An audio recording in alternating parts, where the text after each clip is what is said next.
Louisville, and although it's open to the public, it primarily serves students that are in the child welfare system, meaning they live in group homes or in foster care. My position there was to facilitate the credit recovery program, which, if you don't know, credit recovery is for students that are missing credits that they need to graduate, so they get put into my class. To give you an idea of what it looks like, it's just a computer lab, and I have approximately 5 students at a time, but sometimes a lot more, who are working independently on their online classes. The online classes are pretty hard for them.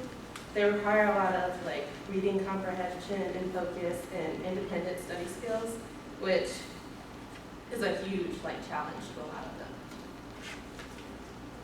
So the combination of the hard classes with the population of students that made for a really challenging 10 months.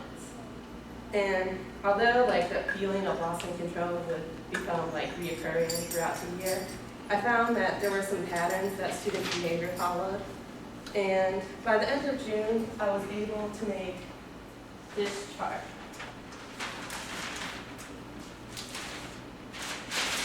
Which is phases of student behavior.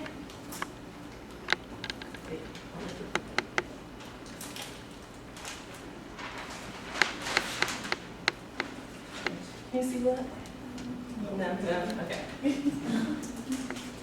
What is this up here? Yeah.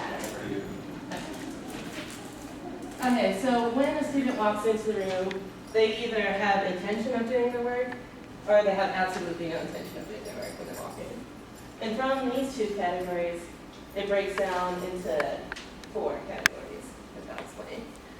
The first one is 80% motivated. And this is the goal where I would like all students to be.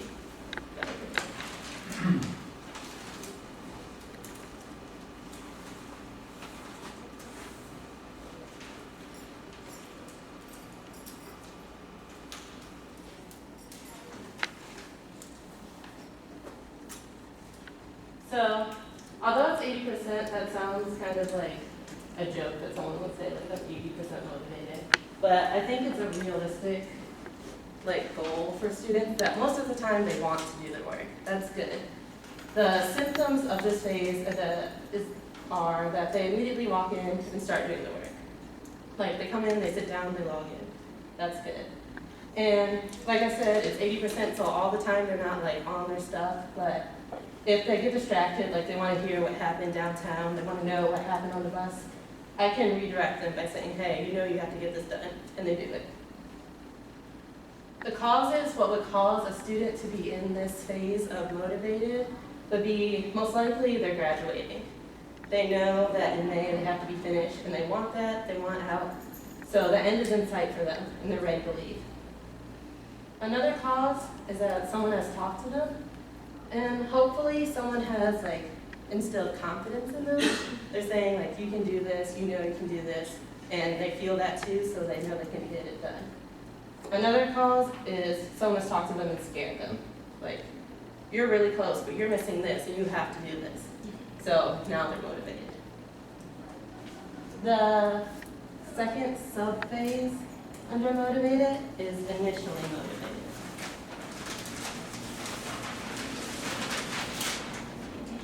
This one is similar to the 80% motivated, but it's just not quite there.